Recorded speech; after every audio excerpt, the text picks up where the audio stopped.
Olá, amigos e amigas, estamos de volta para mais um episódio, nosso terceiro episódio do estudo da obra Depois da Morte de Leon Denis. Aproveitando o início da nossa reflexão para agradecer a todos vocês que têm participado, que têm compartilhado, que têm comentado.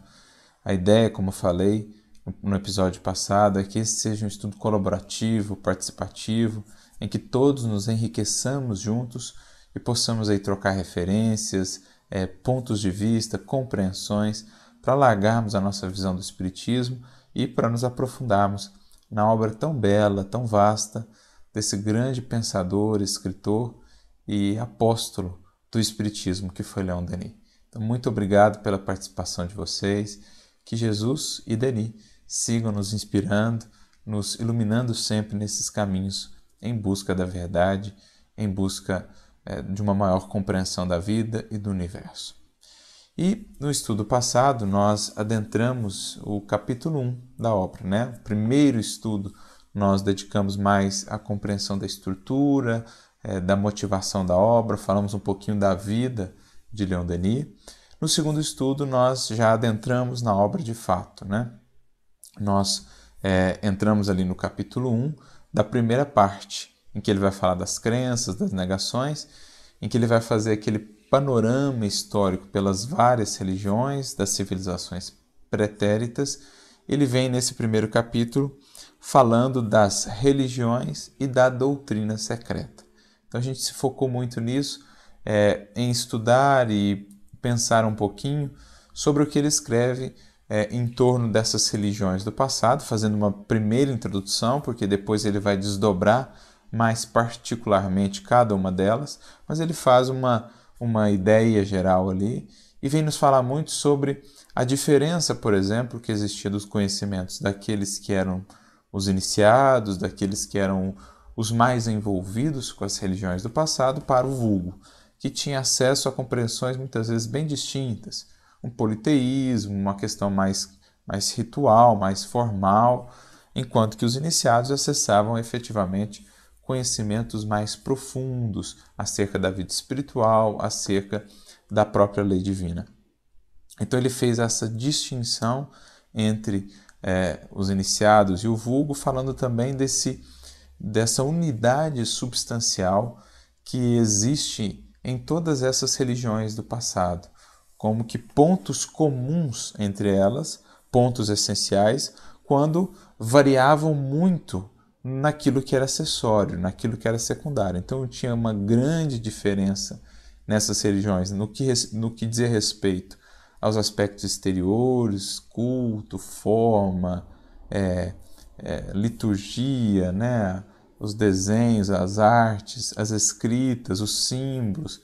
Mas muitas vezes, quando nós rompíamos esse véu do exterior, da exterioridade, e a gente adentrava num sentido mais profundo delas, a gente veria que existiam muitos pontos em comum, trazendo aí essa ideia da unidade substancial das religiões. Por quê? Porque procedem de uma mesma fonte, a revelação espiritual do alto, como nos diz Emmanuel também no capítulo 9 do livro A Caminho da Luz, né? Quando ele vai falar dessa unidade substancial das grandes religiões do passado. É a mesma coisa que Denis aqui vem trazer. Então ele vem apresentar isso, esses pontos em comum, e vem mostrar que muitos desses pontos em comuns, na verdade, já eram aspectos do Espiritismo lá atrás, embora ainda muitas vezes misturados a superstições, a incompreensões, né? A criações pessoais dos indivíduos que recebiam essa revelação.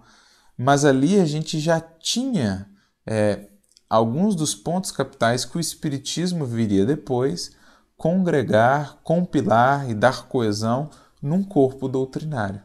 Então o Espiritismo, de certo modo, é de todos os tempos, já existiu lá atrás.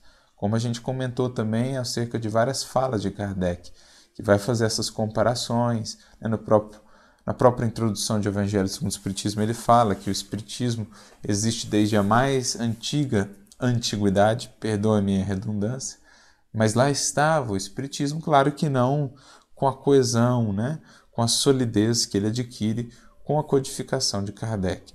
mas os elementos, alguns elementos centrais, já estavam lá, embora muitas vezes misturados a elementos acessórios, secundários. Era preciso aprendermos a fazer a filtragem, portanto, do joio e do trigo. E o Espiritismo hoje nos ajuda a olhar para esse passado com um novo olhar, uma nova lente, ajudando-nos a perceber ali muitos elementos que hoje nos parecem naturais, mas naquele tempo só eram acessíveis a alguns poucos. Então, por exemplo, quando a gente vai olhar o Antigo Testamento com o auxílio, com as lentes do Espiritismo, a gente vai perceber ali uma série de coisas que tem ali outros nomes, mas que na verdade são conceitos espíritas, mediunidade, né? A comunicação entre os dois mundos, fenômenos de todos os tipos da mediunidade, enfim. Temos ali já esses elementos, mas com outros nomes, com outras características e etc. Graças à lente do Espiritismo hoje, a gente pode melhor compreender isso, que é o que também os Espíritos dizem na questão 628 do Livro dos Espíritos. Então, basicamente, a gente focou nisso e terminou conversando um pouco a respeito dessa diferença, então, de recepção da revelação, né? Porque, apesar delas terem uma unidade substancial, existem tantas diferenças nos acessórios, nos aspectos exteriores e principalmente depois da partida daqueles que foram os reveladores, né, daqueles que foram os mestres de então, porque elas foram sendo tão deturpadas, perdendo tanto da característica de maior simplicidade, de maior pureza que tinha no seu início. E é interessante então que Denis vai trazer um exemplo bacana. Isso está lá no parágrafo. Como falei, a gente vai seguir aquele método que temos utilizado. Eu não tenho o livro físico, portanto não dá para eu citar a página. Estamos no capítulo 1 da primeira parte e eu vou tentar ler o início do parágrafo para vocês se localizarem aí e dizer mais ou menos onde no parágrafo eu estou lendo o trecho em questão. Então, lá no parágrafo, o ensino dos santuários produziu homens realmente prodigiosos. Bem lá na frente, já mais para o final do parágrafo, em uma hora ele diz assim: não souberam os discípulos guardar intacta a herança dos mestres. Mortos estes, os seus ensinos ficaram desnaturados e desfigurados por alterações sucessivas. A mediocridade dos homens não era apta a perceber as coisas do espírito, e bem depressa as religiões perderam a sua simplicidade e pureza primitivas. As verdades que tinham sido ensinadas foram sufocadas sob os pormenores de uma interpretação grosseira e material. Então, a gente vinha falando dessa distinção, né, dos vários níveis de aprofundamento, que alguns conseguiram ir mais além, os iniciados, sobretudo os mestres, aqueles que foram os reveladores, né, aqueles que foram os inauguradores de linhas de entendimento espiritual, um Buda, um Confúcio, o próprio Cristo, Moisés. A partir do momento que deixaram a Terra, que finalizaram a sua tarefa, a sua missão, essa mensagem, por algum tempo, ela conseguiu manter ali uma certa pureza. Mas com o passar do tempo, na medida em que foi passada de um coração para o outro, de uma geração para outra, acréscimos foram sendo feitos, modificações foram sendo feitas, de modo que, olhando para elas um tempo depois, é difícil até vê-las na simplicidade que tinham muitas vezes no seu nascedor. E o Denis aqui vai discutir um pouco o porquê disso. Nos parece até natural, né? O porquê disso. Mas ele usa um exemplo muito bonito. Veja o que ele diz. A verdade é comparável às gotas de chuva que oscilam na extremidade de um ramo. Enquanto aí ficam suspensas, brilham como puros diamantes aos raios do sol. Desde, porém, que tocam o chão, confundem-se com todas as impurezas. O que nos vem de cima, mancha-se ao contato terrestre. Até mesmo ao seio dos templos levou o homem às suas concupiscências e misérias morais. Por isso, em cada religião, o erro, este apanágio da terra, mistura-se com a verdade, este bem dos céus. Então veja que comparação feliz faz ele. A revelação divina é como essa gota de orvalho, ali pendurada no galho. Enquanto ela ali está, é bela, é límpida, é pura, mas quando cai no chão, entra em contato com as sujidades, entra em contato com a poeira, e então se torna uma mistura não mais tão pura quando estava lá no alto. E é isso que acontece no processo das revelações, e por isso as modificações sucessivas, as deturpações, os acréscimos, os acessórios que passam a sufocar o que é essencial, né?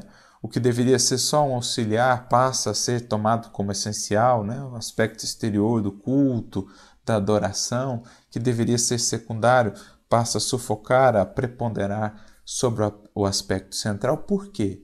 Porque na transmissão sucessiva dessa água da revelação do alto, ela vai passando ou entrando em contato com as impurezas do coração humano, que é o recipiente dessas revelações, da mente humana, que é o recipiente dessas revelações. E como a grande maioria de nós, seres humanos encarnados na Terra, não temos ainda esse recipiente muito bem purificado, acabamos por imprimir nessas religiões, nessas revelações, características que nos são muito próprias, né? O próprio apóstolo Paulo vai falar muito disso nas suas cartas. Ele que foi chamado de o vaso escolhido, precisou aprender primeiro a purificar muito o seu coração para transportar a água pura do Evangelho sem contaminá-la tanto. Então ele fala muito disso nas suas cartas, né? Para a gente manter o nosso vaso puro, buscar a santificação do nosso vaso para que ele pudesse ser bem aproveitado pelo alto, para que a gente pudesse transmitir, levar adiante a mensagem do alto sem contaminá-la com os nossos caprichos, com as nossas paixões, com o nosso personalismo. Então todos os grandes reveladores trouxeram uma água aí um tanto quanto pura, que ao longo do tempo, ao ser passada pelos seus continuadores, foi se contaminando um pouco, né? Mesmo esses primeiros reveladores traziam eles próprios alguma sujidade no receptáculo do seu coração, à exceção de um deles, né? O Cristo é o único vaso que poderíamos dizer completamente puro, que transportou a verdade da revelação divina, aquilo que já abarcava da verdade das leis divinas, em toda a sua pureza. Os outros transportaram com uma pureza maior ou menor. Temos espíritos que transportaram essas revelações com uma pureza muito elevada, mas não tão pura quanto o Cristo. Por exemplo, os seus ministros, um Buda, né? Um Confúcio, um Sócrates. Foram espíritos que souberam purificar muito bem esse receptáculo, já haviam conseguido isso no seu processo evolutivo, e que transportaram essa revelação celeste com uma pureza bastante elevada, embora ainda aquém daquilo que foi a revelação por meio do Cristo, o único espírito realmente puro que trafegou aqui pelo planeta. Mas a partir então dos seus continuadores, essa mensagem começou a receber a influência das sujidades que guardavam em seus corações. E por isso, ao longo dos tempos, nós vemos tantas modificações, tantas correntes, tantas mudanças, né? Muitas vezes complicando mais aquilo que seria simples, afastando-se daquela simplicidade original. Em se falando do cristianismo, principalmente, né? Aquela mensagem dos apóstolos que foi conservada ali por algum tempo, nos 2, 3 primeiros séculos, ela depois, na mistura com os interesses terrenos, os interesses temporais, as paixões e cobiças humanas, ela foi se engessando, ela foi perdendo aquela característica simples, aquela característica pura, quando ela saiu do coração e da boca de Jesus para o mundo. Então é isso que Leon Denis está falando, e é muito similar a uma comparação que nós temos, por exemplo, no livro Jesus no Lar, do Espírito Neo Lúcio, no capítulo 3, ele vai ele vai relatar Jesus se utilizando de uma analogia muito similar numa reunião que ele fazia ali na casinha de Simão Pedro. Quando conversava com alguns dos seus seguidores, dos discípulos, o próprio Simão Pedro entre eles, eles falavam dessa dificuldade por se conservar e vivenciar a mensagem do Cristo, por se construir aquele reino de Deus do qual ele tanto falava. Em determinado momento, uma das pessoas disse que é muito difícil, né? E como é que ela poderia fazer para realmente se transformar, viver aquilo que ele falava? Então Jesus volta-se a ela e pergunta: o que você faz aí como meio de sustento? Isso está no capítulo 3, como diz, né? Então ela diz que eles produziam ali leite, né? Tinham cabras, produziam leite e faziam ali derivados do leite. Então Jesus perguntou para ela, né? Vejamos a didática do mestre. Jesus pergunta para ela, e isso está lá: como procedes para conservar o leite inalterado e puro no benefício doméstico?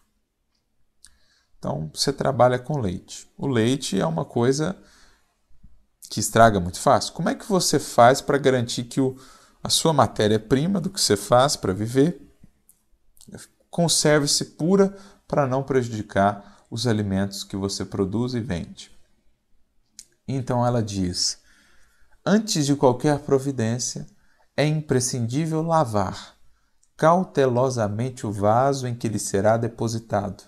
Se qualquer detrito ficar na ânfora, em breve todo o leite se toca de franco azedume e já não servirá para os serviços mais delicados. Então veja a profundidade aqui, né? Jesus se aproveitou da sabedoria dela, daquela pessoa, sabedoria popular, para extrair uma lição imortal. Aqui a gente vê o mestre como, de fato, o maior educador que já conhecemos. O maior educador que já esteve e segue atuando na Terra. O mestre pega aquela simplicidade do símbolo, aquele conhecimento popular e transforma numa lição imortal. Porque ele diz: assim é a revelação celeste no coração humano. Ou seja, no caso aqui, a revelação é o leite puro, muito útil. E o coração humano é a ânfora que recebe o leite. Se não purificarmos o vaso da alma, o conhecimento, não obstante superior, ou seja, não obstante sendo puro, da melhor qualidade, o leite ou a água, se confunde com as sujidades do nosso íntimo, como que se degenerando, reduzindo a proporção dos bens que poderíamos recolher.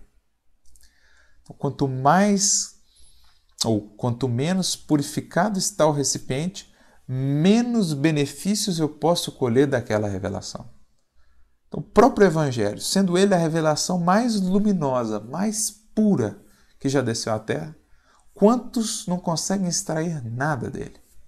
Quantos não enxergam nada nele? Por quê? Porque ainda não adentraram, não perceberam a importância de purificarem o vaso dos seus corações. Então não importa, pode ser o conhecimento superior mais elevado. Se não há preparação do receptáculo, se o receptáculo consciente que somos não está disposto a acolher isso e a se purificar para melhor acolher isso, não adianta. Então é isso que Jesus está dizendo. Um símbolo muito similar ao de Denis. Né? Mais adiante ele segue dizendo: o leite puro dos esclarecimentos elevados penetra o coração como alimento novo, mas aí se mistura com a ferrugem do egoísmo velho. Do serviço renovador da alma restará então o vinagre da incompreensão, adiando o trabalho efetivo do reino de Deus. Por isso, é importantíssimo que olhemos para nós, para o nosso vaso interior, preparando para acolher a revelação. Seja de onde ela vier, por meio de qual religião vier, se eu não estou atento à purificação íntima, não colherei os benefícios que aquela religião tem. Eu estarei fixo, preso nos aspectos exteriores, nos aspectos acessórios, secundários, mas não terei renovação. A minha religião poderá ser extrínseca, mas não será intrínseca. Extrínseca é aquela que se fixa nos aspectos exteriores. Intrínseca é aquela que transforma o indivíduo por dentro, que renova, que traz melhoria interna, psíquica, espiritual para a sua vida. É o que Jesus diz também quando fala do vinho e dos odres, que não se coloca vinho novo em odres velhos, porque senão o odre estoura e o vinho se perde. O que Jesus está querendo dizer com essa parábola? O vinho é o conhecimento espiritual. Como aprendemos no Espiritismo e mesmo nos textos bíblicos, o vinho era uma representação do conhecimento espiritual. Por que o vinho era uma representação do elemento espiritual? Porque o vinho, com o tempo, não se deteriorava. Ele só se aperfeiçoava. Por isso foi tomado pelos sábios de então como um símbolo do elemento espiritual. Então o vinho aqui do qual Jesus fala é o conhecimento espiritual, os valores do Espírito, né? O Prolegômenos de O Livro dos Espíritos também nos fala disso. Lá, quando temos a cepa e o licor ou o vinho é o Espírito. Pois bem, o odre, portanto, somos nós, a nossa mente, o nosso coração que acolhe esse vinho. Só que, se o odre é velho, ele muito provavelmente guarda sujeira, sujidades e mais, está fragilizado. Quando eu trago um vinho novo, é um vinho que ainda está fermentando. Ao entrar em contato com essas sujidades, vai fermentar ainda mais. Isso vai gerar o gás e estourava-se o odre. Jesus pega novamente esse conhecimento popular, qualquer um sabia naquele tempo que não se colocava vinho novo em odres velhos, e traz isso para o campo do espírito.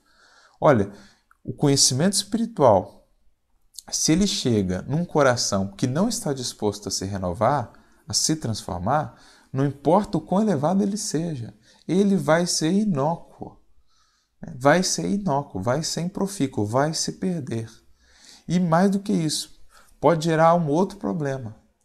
Pode levar o indivíduo, ao invés de melhoria, a um estado ainda de mais culpa, porque ele vai se fixar num aspecto muito superficial e exterior da experiência religiosa, vendo Deus como um Deus punitivo, fixando-se na culpa, no automartírio. Por quê? Não está disposto à renovação. Recebeu um conhecimento novo, a consciência ele cobra mais. Como não quer renovar, aquele conhecimento que deveria levá-lo a uma renovação e, portanto, uma melhoria do estado interior, acaba levando-o à culpa, acaba levando à autopunição, à autocomiseração, não o renova, não alcança o seu intento. Por isso, tanto o odre se perde, se prejudica, como o vinho, né? Então, é o que está sendo dito aqui. E Jesus, então, conclui mais adiante. O orvalho num lírio-alvo é diamante celeste, mas na poeira da estrada é gota lamacenta. Mesmo símbolo que Leon Denis usa aqui. O orvalho, quando está num lírio, quando está no alto, é um diamante celeste. Reflete a luz com a máxima pureza. Mas quando ele mistura com a terra, e aqui a terra representa os nossos interesses terrenos, no sentido assim, dos nossos interesses materiais, egoísticos, né? Aquilo que nos aferra as paixões e a matéria, a materialidade, esses contaminam a gota e ela deixa de produzir todos os benefícios que poderia. Então é isso que gera todas essas mudanças, né?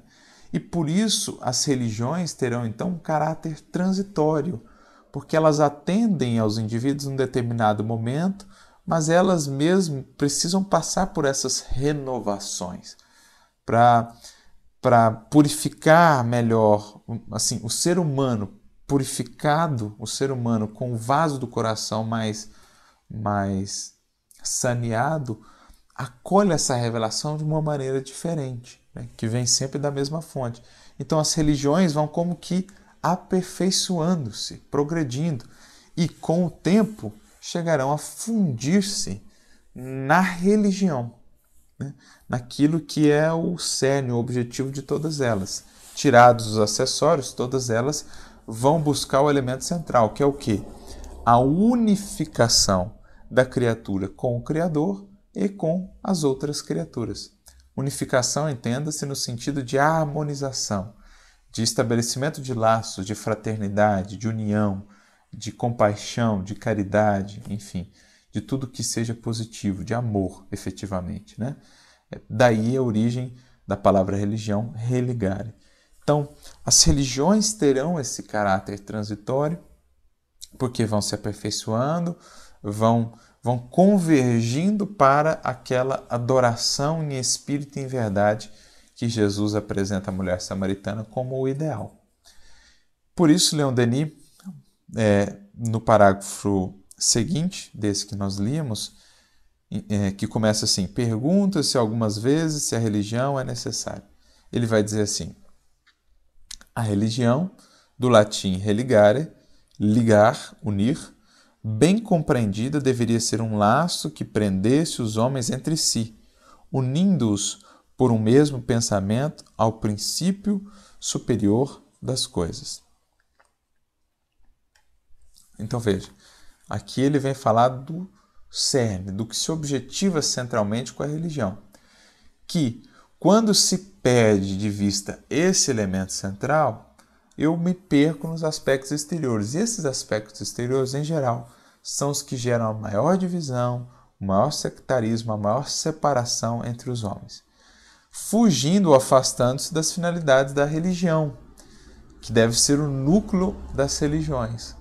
Todas se focassem nessa transformação do homem. Cada indivíduo na religião que está se focasse na busca da religião universal, teria então enormes ou inúmeros motivos e recursos de união, de aproximação, de construção de laços, pontes com seus irmãos. Mas por que fugimos a essa centralidade, perdidos nos aspectos de exterioridade, nós criamos as divisões. É o que ele segue dizendo, né? Esse sentimento mais nobre que poderemos experimentar, se fosse esclarecido pela ciência, fortificado pela razão, apoiado na liberdade de consciência, viria a ser o móvel de grandes e generosas ações. Mas, manchado, falseado, materializado, tornou-se muitas vezes, pelas inquietações de teocracia, um instrumento de dominação egoística. É isso que ele está falando, ou seja, se estivéssemos buscando efetivamente a verdade, a purificação da nossa alma, a razão, a lógica, o bom senso que nasce também, é alimentada por um coração iluminado, a religião não se transviaria nesses excessos, nesses desequilíbrios, nessas buscas por dominação egoística. Por quê? Porque estaríamos sempre conscientes e atentos quanto à sua finalidade primordial. Esse sentimento, o mais nobre, de unir profundamente a criatura ao seu Criador, aos seus destinos imortais e aos seus irmãos, aos filhos inúmeros de Deus que povoam o universo. Mas, como assim fazemos, ela acaba por se perder. A religião é necessária e indestrutível porque se baseia na própria natureza do ser humano, do qual ela resume e exprime as aspirações elevadas. Tende a confundir-se mais adiante com a filosofia, fazendo com que esta passe do domínio da teoria ao da execução, tornando-se vivaz e ativa. Então, uma religião cada vez mais esclarecida, cada vez mais atuante, cada vez mais capaz de concretizar efetivamente em ações, tudo aquilo que se concebe, que se entende da lei divina, do Criador, uma religião cada vez mais capaz de concretizar no próprio ser humano os seus potenciais divinos em germe a serem desenvolvidos no transcurso dos séculos. Essa religião é a que se busca. Essa religião que é um sentimento inato da própria criatura humana que sente, que sabe que no fundo existe esse Criador. É o que os Espíritos dirão. Inclusive, a Kardec, quando ele fala lá da lei de adoração, na primeira lei da terceira parte do Livro dos Espíritos, ele pergunta acerca disso, se na questão 650, se o sentimento de adoração é inato ou se ele é um fruto de um ensino. Ou seja, essa busca pela religião, a religião como essa manifestação tão antiga na humanidade, ela é alguma coisa inata ou ela é fruto de ensino, das gerações que foram passando através das gerações? Quando a gente olha pela própria história, já teríamos ali uma pista para compreender e perceber que não, que na verdade, talvez a grande primeira manifestação da humanidade, do ser humano, antes mesmo de se organizar em sociedade, foi talvez a busca por algo superior, essa essa busca inata pela religião, no sentido de esse anseio da alma por buscar algo mais elevado, algo superior. Então, é o que está sendo perguntado aqui. Os Espíritos respondem: sentimento inato, como o da existência de Deus. Então, a adoração, a religião, em todas as civilizações, ela era uma coisa inata. Por quê? Porque é da própria criatura. A própria criatura que internamente sente, pressente, intui que ela precisa buscar essa conexão. E que há um ser superior, Deus, ou o nome que o demos, que venhamos a dá-lo, que é essa fonte com a qual ela precisa se conectar. A consciência da sua fraqueza leva o homem a curvar-se diante daquele que o pode proteger. Ou seja, por mais que avancemos, seremos sempre criaturas. E saberemos sempre que sem Ele, sem esse Criador, nada poderíamos ser ou fazer. Então isso nos move, isso move a criatura desde a sua infância espiritual a buscar esse ser que a possa orientar e proteger. Então é um sentimento inato às religiões, como aqui Leon Denis está definindo. Na questão 651, Kardec pergunta então, existiram em algum momento povos destituídos de adoração? E os Espíritos respondem: não, nunca houve povos ateus. Todos compreendem que, acima de tudo, há um ente supremo. Veja que interessante. Pode ter existido indivíduos, como existem indivíduos ateus, mas povos, coletividades, nunca as existiram nem existirão, porque, em termos gerais, o ser humano pressente essa existência do ente supremo. Esse pressentimento, essa concepção pode estar momentaneamente abafada por várias circunstâncias da vida material.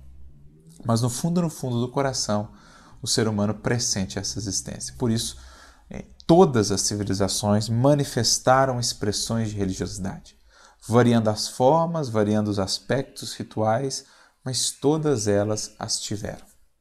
É isso o que Denis se dedicou a trabalhar nesse capítulo, falando das religiões, mas buscando também o elemento que congregava, que unia todas elas, essa doutrina secreta, sobretudo mais acessível quando se busca os aspectos mais profundos, mais essenciais, por detrás dos paramentos dos elementos exteriores. Mas a ideia de religião que ele traz aqui é também uma ideia de religião interessante, fundamental, que é a ideia, por exemplo, que Kardec vai trabalhar com relação ao Espiritismo. O Espiritismo não era entendido por Kardec como uma religião institucional. A gente estudou muito isso no estudo passado. O Espiritismo era entendido como um arcabouço de conhecimentos que viria, inclusive, prestar um serviço às religiões, ajudando-as a recuperar esse olhar para o elemento central, a transformação do indivíduo, a reconexão dos laços entre o indivíduo e as outras criaturas e o Criador. E aí, existe um artigo muito interessante de Kardec, que está na Revista Espírita, de dezembro de 1868, em que ele pergunta justamente isso: o Espiritismo é uma religião?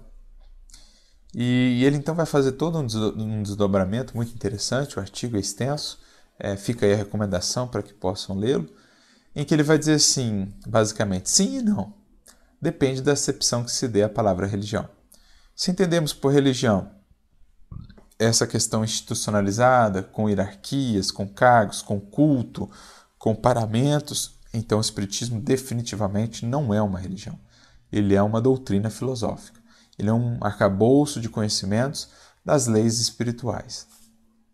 Porém, se entendemos por religião essa reconexão, esse religar, então sim, nesse sentido, poderíamos dizer que o Espiritismo é uma religião.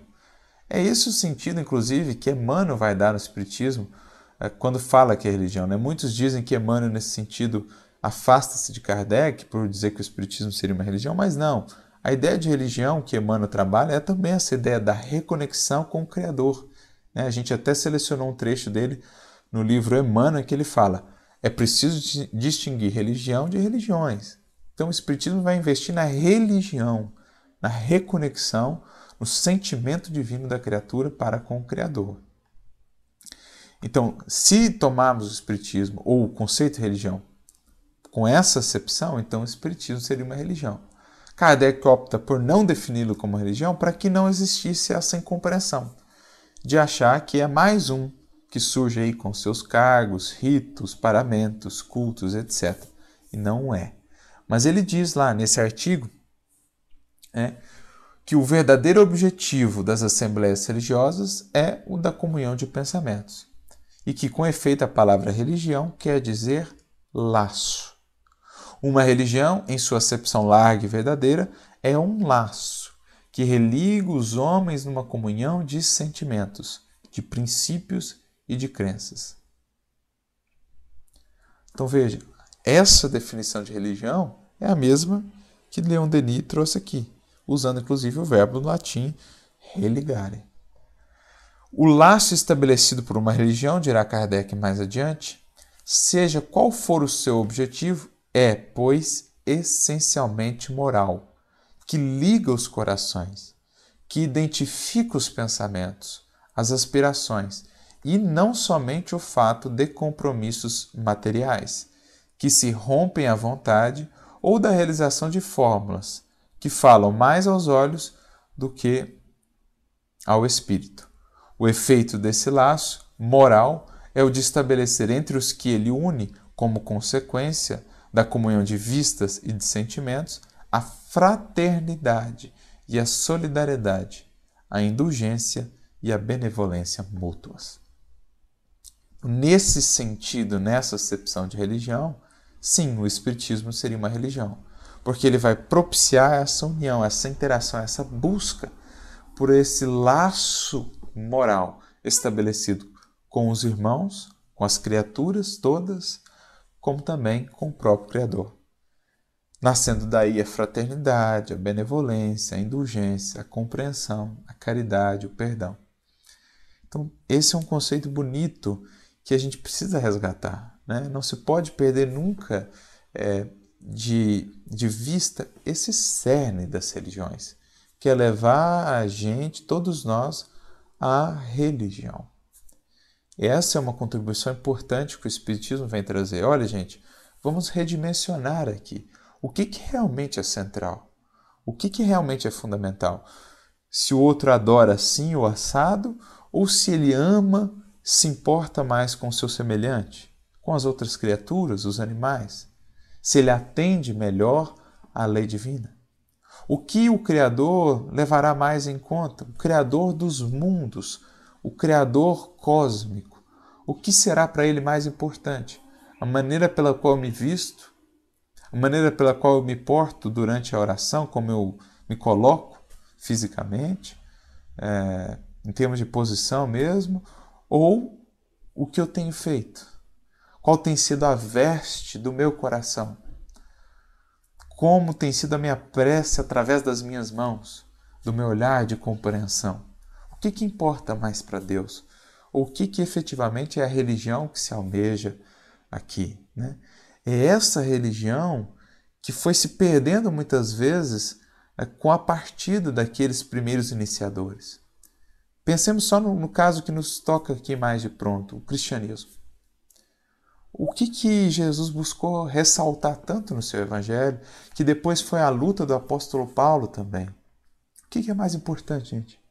Se eu circuncidava ou se eu buscava amar e acolher os excluídos? Se eu ia lá e colocava as oferendas no templo ou se eu acolhia os caídos? E quantas vezes Jesus não fez questionamentos nesse sentido acerca de uma nova compreensão da religião, né? Da adoração a Deus? Por exemplo, a maioria das parábolas dele ele conta em contextos como esse, onde ele foi questionado quanto a aspectos exteriores de religiosidade.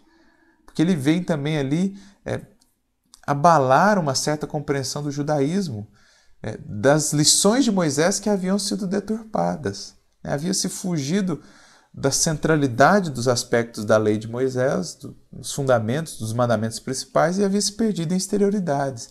E ele vem questionar isso, né? Falando que eles haviam se sentado na cadeira de Moisés, mas não faziam o que era central, né?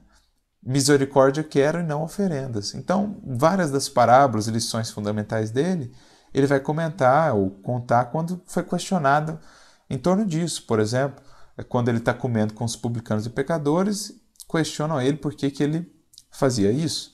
Então ele conta a parábola, por exemplo, da ovelha que se perdeu.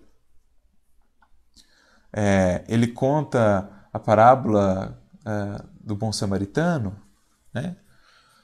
Colocando ali em contraponto o sacerdote e o levita, que voltavam de Jerusalém, que haviam acabado de oficiar lá no templo, servindo a Deus, haviam despejado lá no altar, no processo de libação, o vinho, o azeite, mas que diante do homem caído não puderam ajudá-lo. Ao passo que o bom samaritano, tomado por herético, porque não seguia os mesmos rituais, aspectos exteriores que o sacerdote e o levita, ou os judeus de então, ele vai, compadece-se do homem caído e derrama o azeite e o vinho sobre as suas feridas. Veja, os dois primeiros derrubaram o azeite e o vinho lá no altar, o outro no homem caído. Jesus não faz isso por acaso, essa construção. Ele está querendo dizer, gente, o que é a verdadeira adoração? Aqueles que derrubaram lá no altar ou esse que derrubou nas feridas, nas dores do seu irmão? O vinho ali da compreensão, o vinho da instrução e o azeite da misericórdia, da bondade? Quem que realmente serviu a Deus? Então Jesus mesmo dedicou boa parte da sua vida a isso, né?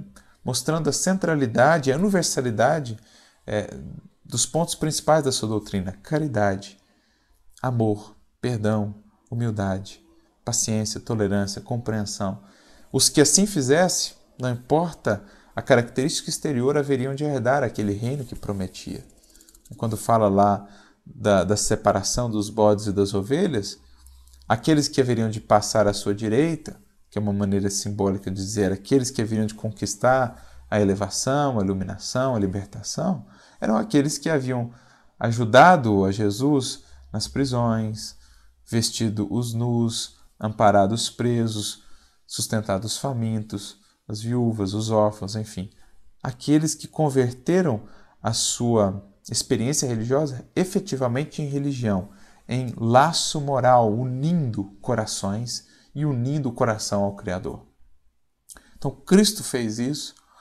O apóstolo Paulo depois dedicou boa parte da sua vida a isso. Por exemplo, seu esforço por evitar todas aquelas inserções que se queriam fazer, né, com os chamados judaizantes, que queriam inserir uma série de práticas nos novos cristãos, sobretudo aqueles gentios, para que pudessem ser considerados seguidores de Jesus, como a circuncisão, algumas questões alimentares, o que podiam ou não comer, a questão do sábado. Paulo lutou muito fortemente para que isso fosse uma questão secundária, que aqueles que julgassem ser interessante, que mantivessem, mas que não fosse uma obrigação àqueles que vinham de outras culturas, porque o essencial não era a circuncisão no corpo, mas a circuncisão do coração, como ele diz na sua carta aos Romanos, né? Como ele diz também na sua carta aos Gálatas. Então Paulo tentou manter e cultivar essa pureza, mas passaram esses continuadores principais e com o tempo as deturpações foram sendo inseridas. Na medida em que a água pura do Evangelho foi sendo transmitida de vaso em vaso, de coração a coração, ela foi sendo envolvida pelas impurezas daqueles corações, né? Sobretudo quando se misturou com os interesses terrenos. Mas o objetivo aqui de Denis, nesse primeiro capítulo, é demonstrar que o Espiritismo, como o fez o próprio Cristo quando esteve conosco, né, vem resgatar a verdadeira religião. Como diz Denis aqui, no parágrafo que começa assim: mas para exercer uma influência salutar, para voltar a ser um incitante de progresso e elevação, a religião deve despojar-se dos disfarces com que se revestiu através dos séculos. Não são os seus elementos primordiais que devem desaparecer, mas sim as formas exteriores. E ele vai dizendo. Mais adiante, ele diz a frase que gostaríamos de pensar aqui: a verdadeira religião é um sentimento. É no coração humano e não nas formas ou manifestações exteriores que está o melhor templo do Eterno. A verdadeira religião não poderia ser encerrada dentro de regras e ritos acanhados. Não necessita de sacerdotes, nem de fórmulas, nem de imagens. Então veja, a verdadeira religião é o que todos nós buscamos. Denis não está dizendo aqui que todas as almas precisarão se despojar disso agora. Ele está dizendo que é um movimento natural que, na medida que vamos todos galgando os degraus, vamos percebendo que o que buscamos é a centralidade, a religião, o sentimento, a adoração no coração e nas atitudes. Mas que, por muito tempo ainda, mais adiante ele vai dizer, precisarão muitas consciências dos aspectos exteriores. A questão é não nos fixarmos nisso, não nos prendemos nisso, não reduzirmos a ideia de religião aos aspectos exteriores das religiões. O Cristo veio relembrar isso. Olha, gente, não é só isso, não só o templo, não é só as oferendas. Mais do que isso, nós precisamos de misericórdia, de justiça, de caridade, de amor. Se precisamos ainda fazer esses aspectos exteriores, façamos, pois. Alguns já não mais precisam, mas que todos nós, independentemente daquilo que nos diferencia no aspecto exterior, não nos esqueçamos do que é central. Religião é sentimento.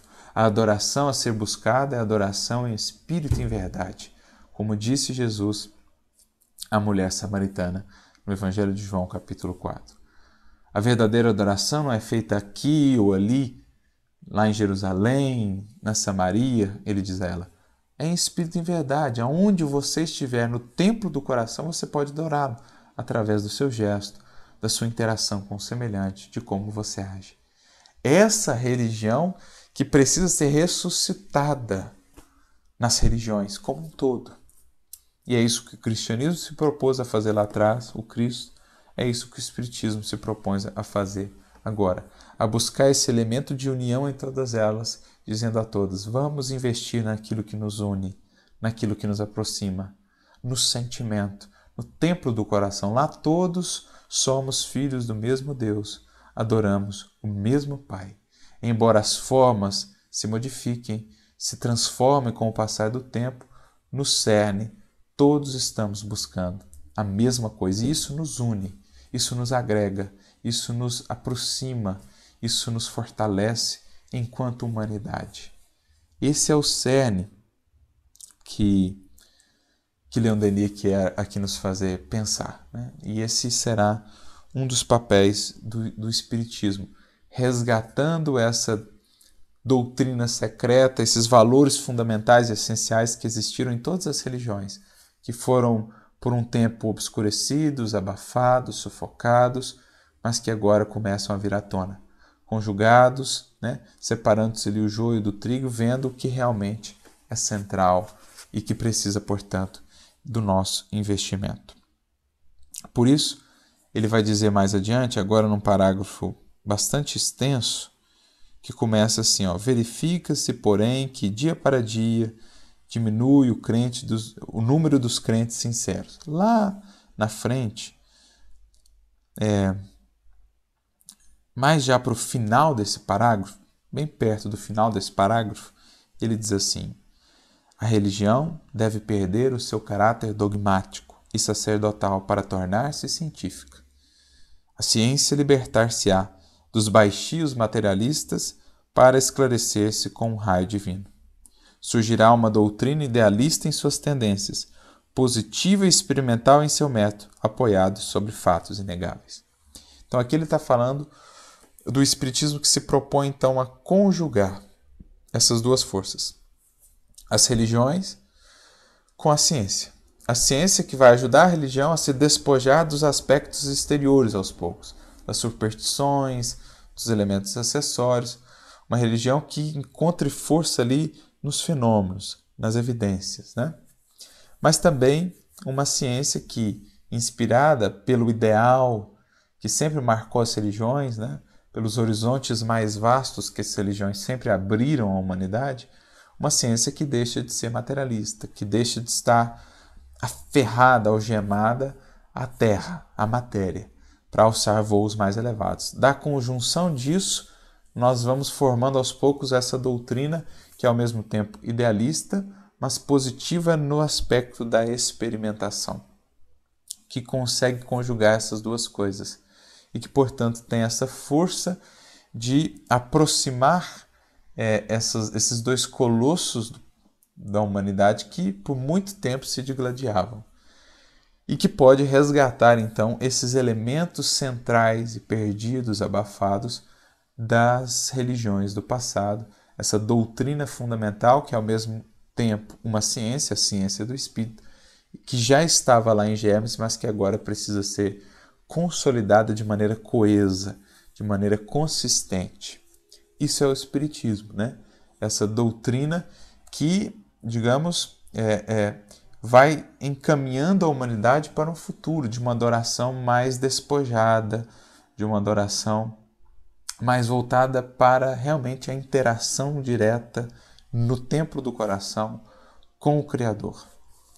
E então, já fechando esse parágrafo, ou esse capítulo, melhor dizendo, ele tem o grande finale, e já no último parágrafo ele diz: será a ressurreição sob forma mais ampla e a todos acessível dessa doutrina que o passado conheceu.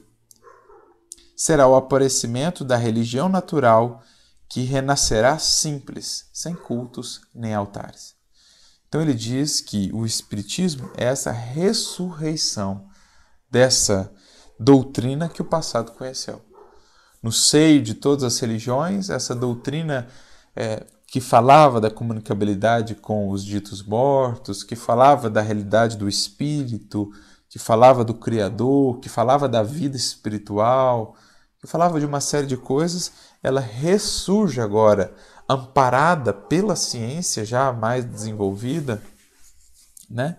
Pela filosofia já mais elaborada, ela ressurge agora mais acessível, não mais fechada nos círculos iniciáticos, não mais escondida por detrás dos véus, dos símbolos, mas agora acessível, ao alcance de todos, né? É isso, inclusive, o que os Espíritos vão falar no Livro dos Espíritos, na questão 627, quando eles dizem que o objetivo deles era tornar as lições, os ensinamentos de Jesus compreensíveis, acessíveis a todos, para que ninguém mais pudesse pretextar a ignorância. Ou seja, eles vinham agora rasgar os véus mesmo, tornar aquilo acessível. É preciso que fosse acessível, dizem eles. Esse é um dos objetivos do Espiritismo. Tirar os véus, trazer isso a todos, uma maneira que possa ser acessível a todos, para que todos tenham esses recursos para melhor discernir no seu caminho, nas suas escolhas, o que realmente é central, o que realmente é fundamental e o que é acessório. Então é como que uma ressurreição mesmo do cristianismo, dessas velhas religiões, desprovidas agora daquilo que não era essencial. Então ele diz de maneira muito bela, né? Cada pai será sacerdote em sua família, ensinará e dará o exemplo. A religião passará para os atos, para o desejo ardente do bem. O holocausto será o sacrifício de nossas paixões, o aperfeiçoamento do espírito humano. Então veja, é bonito isso, porque é como se a gente tivesse toda uma ressignificação, né? De tudo que lá atrás era mais materializado, eu vou aos poucos espiritualizando aqueles aspectos da religiosidade do passado. O próprio Kardec vai dizer isso no Evangelho segundo o Espiritismo. Com o cristianismo a gente já teve uma espiritualização dos aspectos da religiosidade lá atrás, né? O sacrifício antes de animais passa a ser o sacrifício da nossa animalidade com o Cristo, etc. Então eu vou tendo um processo de espiritualização, né?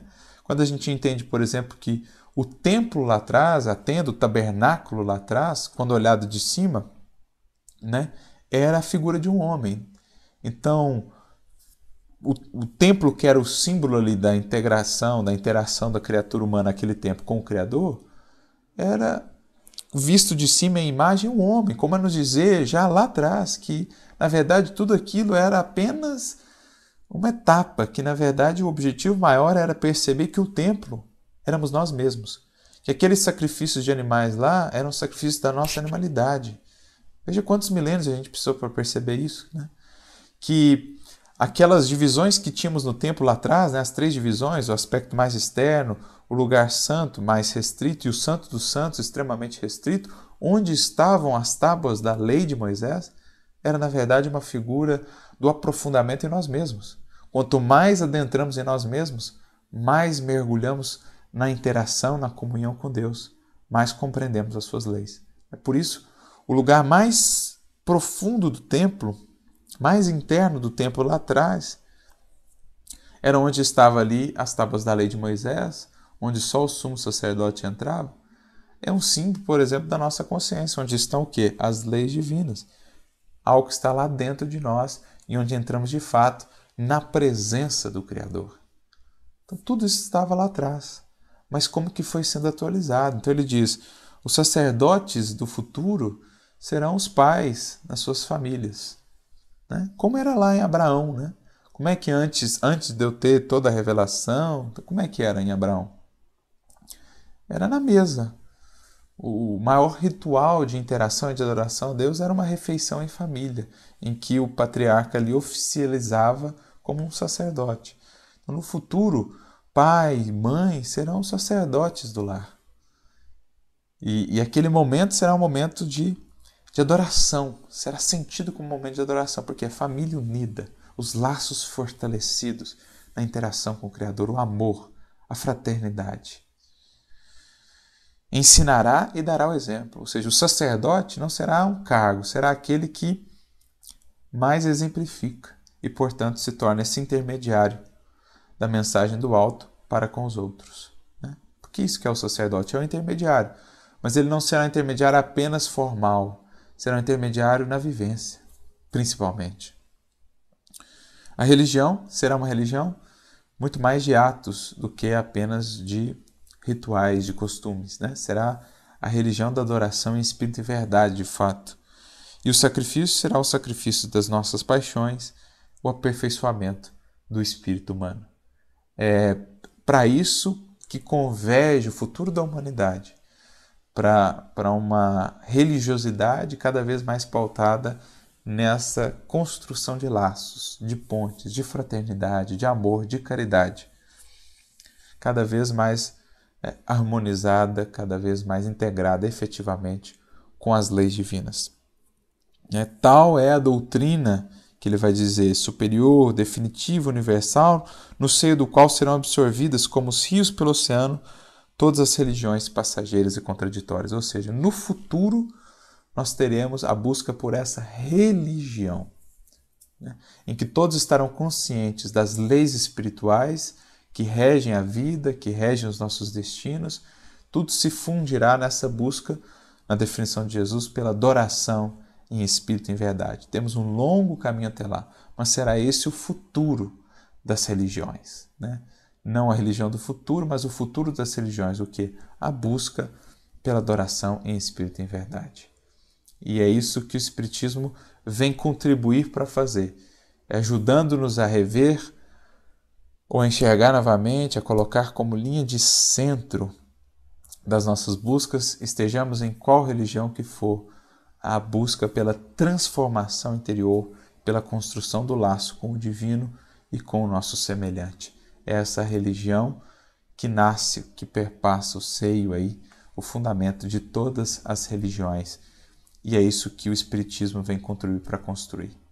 Quando Kardec pergunta com relação ao futuro do Espiritismo e a sua contribuição no progresso, na questão 798 do Livro dos Espíritos, dizem os Espíritos que um dia isso será um patrimônio da humanidade.